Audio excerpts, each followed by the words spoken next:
Before we get started, I have a quick favor. I've been self-funding the Finding Genius podcast for 5 years now. I've done over 3,000 episodes. And as you can see on YouTube, we're up over 1 million views on the channel, which is fantastic. The next thing I really want to push on is to get up to 10,000 subscribers. Because once we do, we'll be able to put a donate button and we'll be able to solicit donations to help keep the podcast running and to also get the Finding Genius Foundation moving along. We have a big project studying anxiety, depression, and PTSD and working on a product to help people overcome these problems because I've seen them explode recently after the last 2 years of the whole virus situation. So if you would, please subscribe to the podcast. That would help us tremendously. Give us a thumbs up and check in the description for Buy Me a Coffee. It's about $5. If you could buy me a coffee, I'd really appreciate it. It would help keep the channel going, and I love coffee. Thank you. Forget frequently asked questions. Common sense, common knowledge, or Google. How about advice from a real genius? 95% of people in any profession are good enough to be qualified and licensed. 5% Go above and beyond. they become very good at what they do, but only 0.1%. are real geniuses. Richard Jacobs has made it his life's mission to find them for you. He hunts down and interviews geniuses in every field: sleep science, cancer, stem cells, ketogenic diets, and more. Here come the geniuses. This is the Finding Genius Podcast. With Richard Jacobs. Hello, this is Richard Jacobs with the Finding Genius podcast. My guest today is Justin Nault. We're going to talk about hydration on a cellular level. He's the founder and CEO of Clovis and Personal Evolution. So welcome, Justin. Thanks for coming. Thanks so much for having me. I appreciate it. Yeah, let's start out with a little bit of your background, how you got into nutrition and specifically hydration. Sure. Yeah. So I'm a certified nutritional therapist, and I got into this after my niece was born terminally disabled. So I was actually a professional musician for 15 years and, had a thriving career in Nashville. And I learned a bit about the paleo diet and in my late 20s, and I was big into health, wellness, fitness, those kinds of things, and just saw transformative results from switching to a single ingredient whole foods diet that was paleo at the time. And right around that time, my niece was born having over 300 seizures a day. She was put in the pediatric ICU, and within a couple of weeks, she was not able to eat or drink. So they put her on a feeding tube called a G tube, and they started giving her a ketogenic baby formula. So that was my first introduction to the ketogenic diet, was by a Vanderbilt neurologist in Nashville for a dying infant. So it was a very strange experience, but it introduced to me just the unbelievable power of food and its impact on human biology. And I was kind of off to the races from there. I started studying, biology, biochemistry, and human metabolism, and trying to figure out what makes these human bodies of ours tick and produce energy efficiently. It's weird. I've heard from doctors that in medical school, maybe they'll get 1 day of nutrition or nothing. The only thing that keeps you alive, if you live, let's say 80, 90 years, is food, water, air. But yet they say, oh, it has nothing to do with health. Yeah, it's a bit, everything shifts. I know you obviously are doing like a podcast and have this show, but once I started going down the rabbit holes of marketing, I just realized that pharmaceutical companies and mainstream medicine are the biggest and most successful marketing funnel that has ever existed in the history of humans. And that's really all it is. It's a giant funnel for a for-profit system. And there's a reason why they don't learn about nutrition. There's a reason why the solution to everything is some kind of medication that then carries side effects that needs another medication. And it's just this kind of endless cycle that people find themselves in. Yeah, it's terrible. Yeah. So this is your niece that was having seizures and the ketogenic diet and everything. And what happened from there? Yeah, well, this goes to what we just spoke about is I was a nutritional therapist at the time. I became a certified nutritional therapist for the sole purpose of just working with myself. Like, I was my own client. I wanted to learn about epigenetics and how this all worked and how food impacted epigenetics. And so when I found out what was in KetoCal, which was the baby formula, and this is subsidized by our tax dollars. It's made by Gerber, and Gerber's owned by Nestle. And this is how they give a ketogenic diet to babies. So I look at the ingredients, and of course it's high fat, low carb. So it's technically keto. But all the fats are hydrogenated vegetable oils and artificial flavors and sweeteners, and all the vitamins are, it's like synthetic, versions of B vitamins, non-methylated, all these things. So I pointed that out to the Vanderbilt neurologist, and he looked me dead in the face and he says, I never thought to check that. Of course not. You're just a doctor. Why would you check him? Exactly, right? And I think he's probably a great guy. I think he was trying to help. He's just doing standard of care. That was what he had been taught to do. But it was very telling that the moment he did check the ingredients label, I could see it on his face. He recognized very quickly, this is not good. And I actually made a baby formula for Savannah. I went home and used food dehydrators, food processors in my oven, and I just kind of made a powdered formula of paleo superfoods, cleared it with the Vanderbilt neurologist to feed her through her G-tube. Savannah's life expectancy was less than 3 years at the time. She's now 10, but unfortunately she is what's considered 100% disabled. They have a nurse that's in their house 50 hours a week caring for her. But yeah, it's a pretty gnarly experience. Oh, man. But what happened once you started feeding Savannah the formulation you made? What did you notice? Well, the interesting thing with Savannah was she did not turn out to be epileptic. So the ketogenic diet in mainstream medicine is usually used with children that are dealing with epilepsy specifically. There's an entire foundation called the Charlie Foundation, and sounds like you're familiar with them. So with Savannah, there wasn't much of a change, and her brain development has really not changed since that time. The only marker that we have to go off of is her life expectancy was less than 3 years. I mean, she was almost assuredly going to die, and she's now 10. So, the outcome is certainly not an ideal outcome, and I don't know what role the Whole Foods played, but she certainly has done, by some measures, much better than she was supposed to. Well, what about for yourself? You said you got this nutritional degree specifically first to help yourself. So what did you do and what happened to you? Transformed my entire life. It was the single most profound thing I've ever done. And, it's interesting because let's gloss over it. I'm just kidding. Let's go into it. Yeah. It's only kind of important to you. So maybe we should go this bit.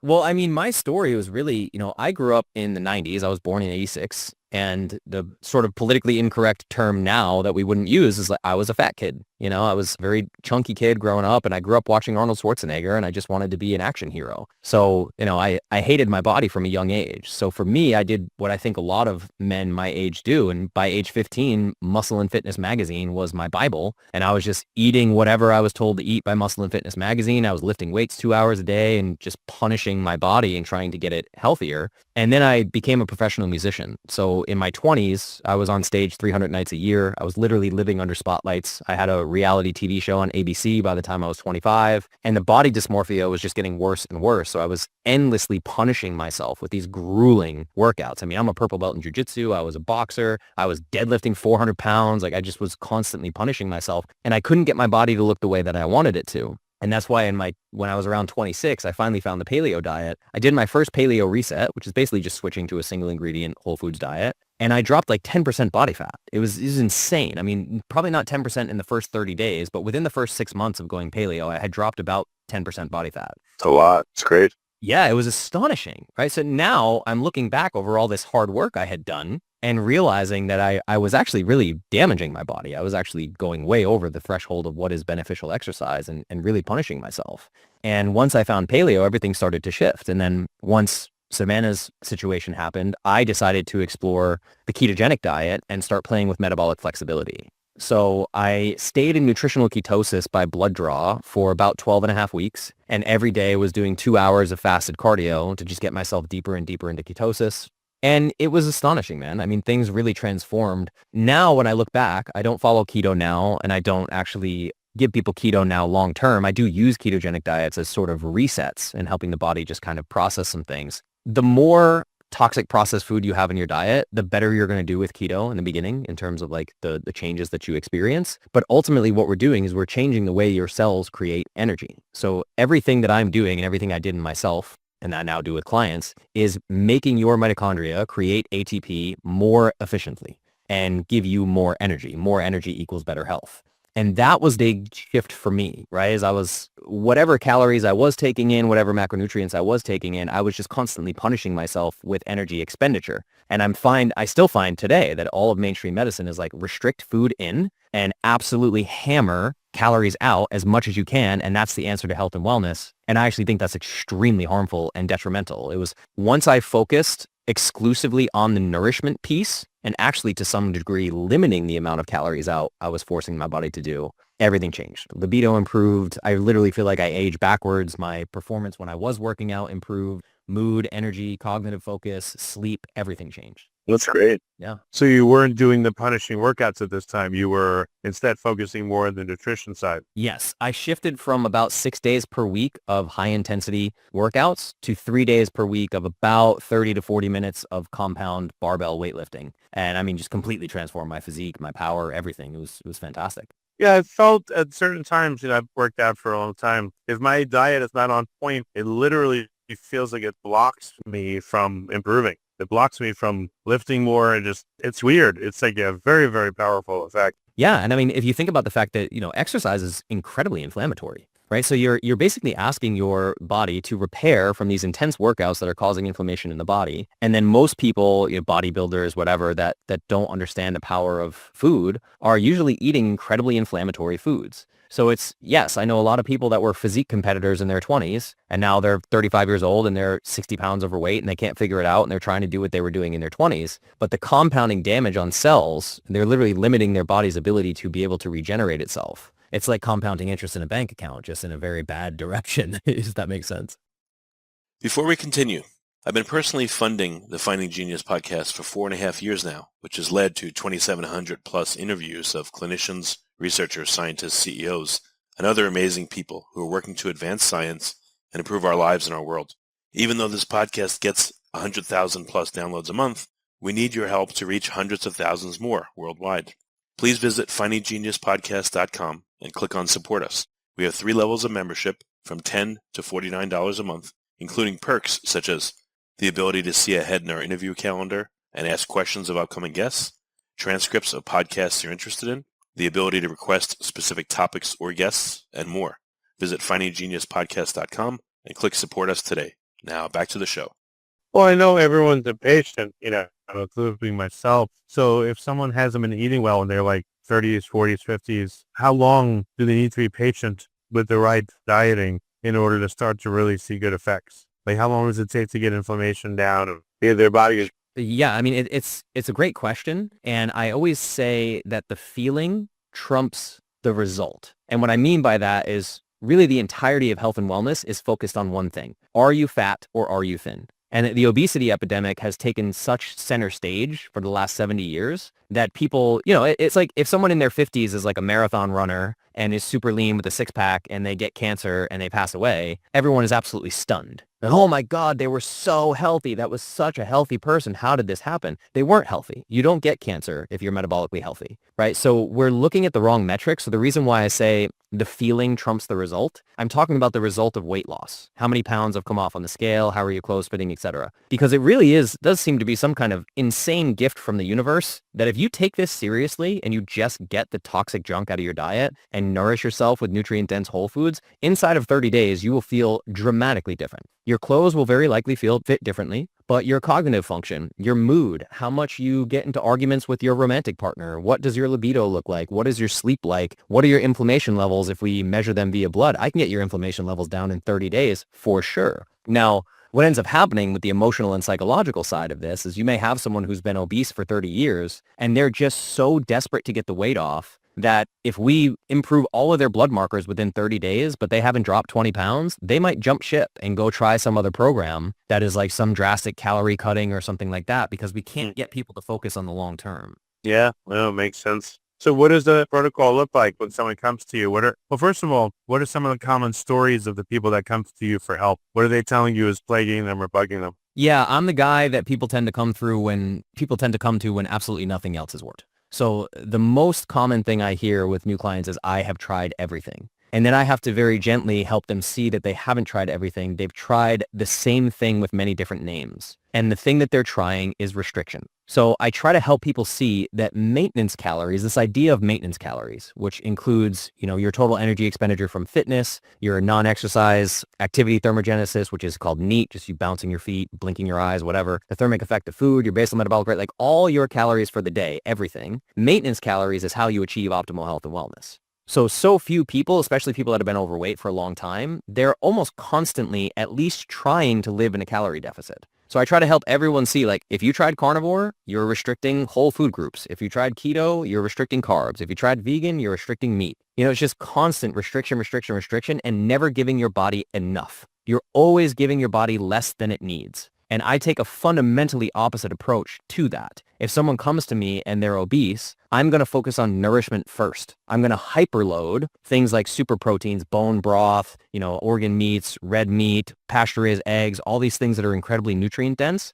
I'm going to hyperload those to increase the metabolic rate and give the body what it needs to start repairing itself. So that's what the protocol looks like is step 1, we're getting all the hyperpalatable, ultra-processed junk out of your diet. And I'm doing that with what I call my thermometabolic foods list, which has over 110 foods to choose from. And it's dead simple. If it's on this list, you eat it. If it's not on this list, you don't eat it. If you can do that for me for 30, 60, 90 days, we will completely transform the way you feel. But then we take it even further based on a 22-question health assessment, and I will get into the nitty-gritty of like, here are your macronutrients, here's what you want to eat each day. We go into meal planning and things like that. But I try to help people see that when I use macronutrients, it's not like any other dieting program in the world, because I'm using them as targets that I want you to hit. And then over time, over 90 days of my program, I'm going to get you to aim 20% higher than those macros that I started with on day one. I'm going to literally hyperload food until your body is able to heal itself. And then magically the weight starts to drop off. So these people have these astonishing experiences where they're like, I've never eaten this much food. I've never felt this full in my entire life. And I'm losing body fat. Oh, that's cool. Hey, because usually the opposite happens. That's why they tie it to restriction. They're like, oh, got to restrict more because I plateaued. Got to keep going. Exactly, right? And it's a race to the bottom. So what, you're eating 1,200 calories and you plateaued, so you're going to eat 1,000 calories now? Like, the idea of a 2,000 calorie a day diet, that's enough for an 8-year-old child, not a full-grown human. I mean, you're literally just like, you're slowly killing yourself, honestly. So what does the protocol look like? You said you make sure they get all their macros, they get nutrient-dense foods, and you do blood work to see how they're uptaking it, or like, what do you do? Yeah. So it depends on tiers, right? I have different tiers of coaching packages that I do. Now, my highest level coaching, when someone's working one-on-one with me, I have a full medical team that I partnered with. So you have access to a medical doctor. We do not only like standard serum blood work, but we also do cellular micronutrient assays. So we're separating the blood, the plasma, and the cells, and we're actually seeing what happens when, different antioxidants are introduced to the cells, or what's happening at a cellular level. Like, for example, I think nearly all women today, in the West at least, are estrogen dominant, and they'll get their blood test, and the serum blood will show an estradiol level that's totally normal or within reference range, when the amount of estrogen in the cell can be 20 to 30 times that amount, like a factor of 20 to 30x higher. So we have to make sure that we're testing the right things. And if someone comes to me and does private one-on-one coaching, we'll do this. We can tell them exactly what supplements that they need based on all that data. Now, if someone comes in and just does the online course by themselves, we're still testing this, because over 90 days, we have them with a spreadsheet that we provide for them, teaching them how to take their basal body temperature readings in the morning, after breakfast, and again in the afternoon. And we can actually measure how their thyroid is functioning and watch their metabolic rate via core body temperature go up over 90 days. And then we can correlate the rise in body temperature with the amount of fat or weight that they're losing. It's pretty cool to watch. What happens to their core body temperature? How do they correlate with their health? It goes up. So, I think a lot of people are dealing with at least low-level hypothyroidism, and it's because our entire society has this obsession with low-calorie diets and restriction and over-exercising, right? So, for instance, like, I may have someone come to me who's 200 pounds overweight, and day one, we measure their core body temperature, and it's like 94.6, which is like a walking corpse. Like, I want to see people at least 97.8 degrees Fahrenheit when they wake up first thing in the morning, closer to 98.2 if we can get them there. And then in the afternoon, we want to see 98.6, like what a human body should be. But almost nobody comes to me with those numbers today. I've had a few people come to me, like I work with some professional athletes like UFC fighters and people like that. And some of those people come to me with incredibly high metabolic rates, but it's because they're eating like it's their job. Like they really focus on recovery. Most people that are overweight are dealing with a very, very low metabolic rate. And this is why the symptoms that we see, right? Like no one ever comes to me obese and they're dealing with like high energy issues. It's always like, I feel tired. I'm cold all the time. My hair is falling out. I have no libido. I have brain fog. I'm depressed, right? These are all low energy symptoms. So we have to get their body producing more energy, which is, and the way that we measure is your body creating more energy is where your body temperature is at. Okay. So that's a proxy for more energy, is that you have a higher natural resting body temperature. Yes, exactly. Do you ever have people take it while they sleep to see how it changes throughout the night? You know, if maybe it doesn't trough as low as other people's, if they're producing more energy? Yeah, it depends on if somebody has like a wearable device. So if I have a client that comes to me and like when we do the whole shebang, right, the kitchen sink where you have a medical team and everything, we have people through our links purchase an Oura Ring, and then we can actually track the Oura Ring data and see their body temperature changes over time. That's pretty cool too, because then you can actually see like things like illness coming. You know, I remember when I first got COVID, I knew it was coming like 2 days early, and then sure enough, I'm like, oh, here we go. You know, a sharp decline in my HRV and an pretty dramatic spike in my body temperature. So like, to give an example, right? If someone's walking around at 94 degrees, we actually know this in the literature where for every 1 degree Fahrenheit that you raise your core body temperature, certain viruses, their replication rate drops by a factor of 200, like 200x less. If your body rate, if your temperature goes up. If your body temperature goes up. Yes, exactly. Which is why I've heard of a protocol called hypothermia for certain conditions that's supposed to like burn out those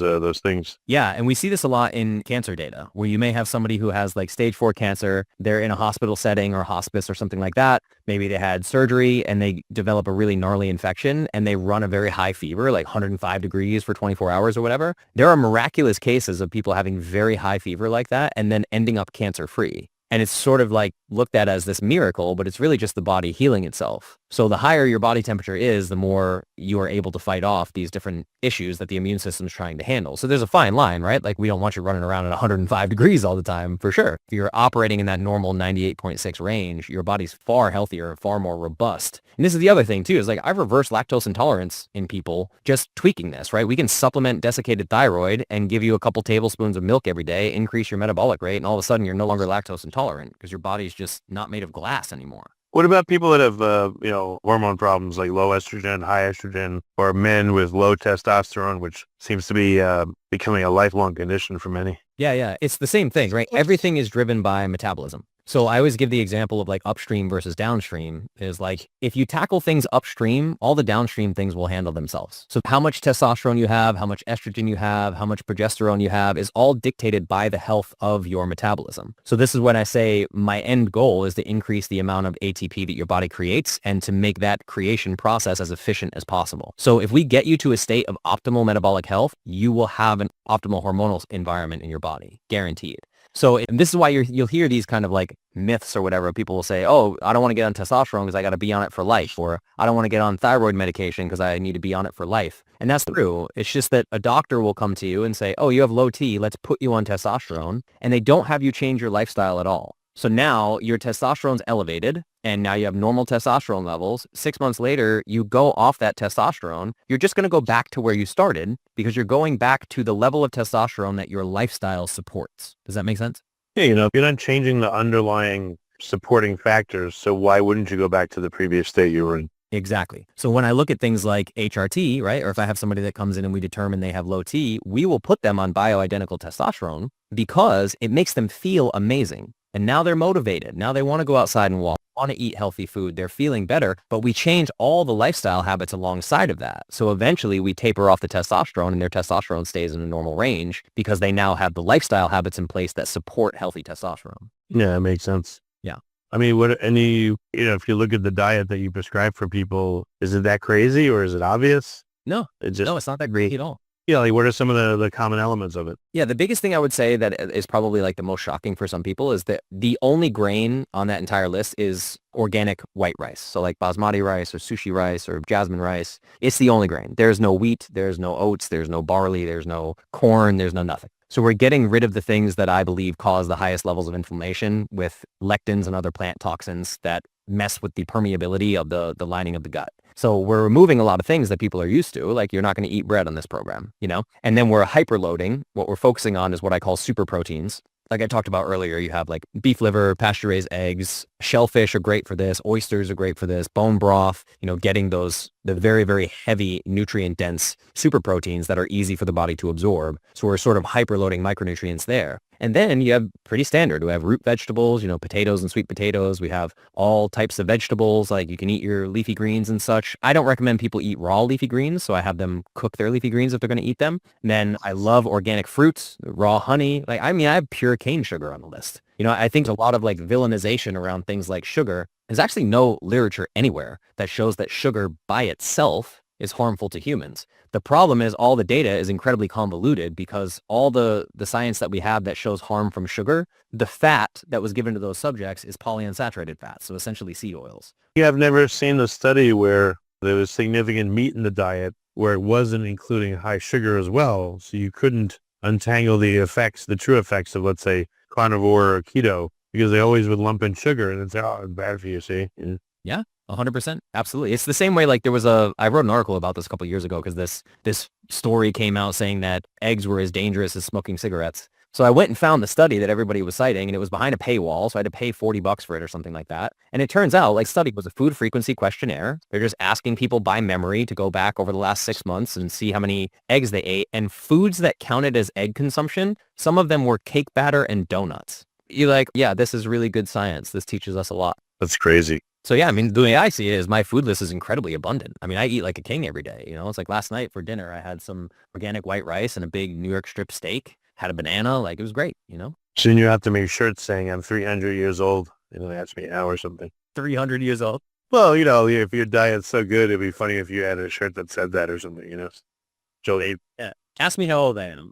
Ask me how to. Yeah. So I would think it's, in every area, there's people that you just can't help. Oh, of course. I know it's a hard question to answer, but when you've had people that you just can't help them, what do you think the reason is? Yeah, I know exactly what it is. It's crazy. Like I know it seems like it's a hard question, but it's one of the easiest ever. And it's at the core of all of my programs. So for example, people are often very surprised when they come to me for weight loss that one of the first exercises I have them do is stand in a mirror, look themselves in the eyes and say, I love you 10 times out loud. And people like, what are you doing here? I thought I was here to lose weight. I'm like, you are. You're going to go up, down, all around on the weight loss roller coaster. You're going to start and stop diets. You're going to fail on fitness plans. You are going to fail at this until you love yourself enough to make better decisions for yourself. And what I'm up against more than anything is I don't just think we have an epidemic of obesity. I think we have an epidemic of people living lives that they're unhappy with. So I have to get people to a place where they realize, I'm like, listen, optimal health and wellness is going to be very challenging for you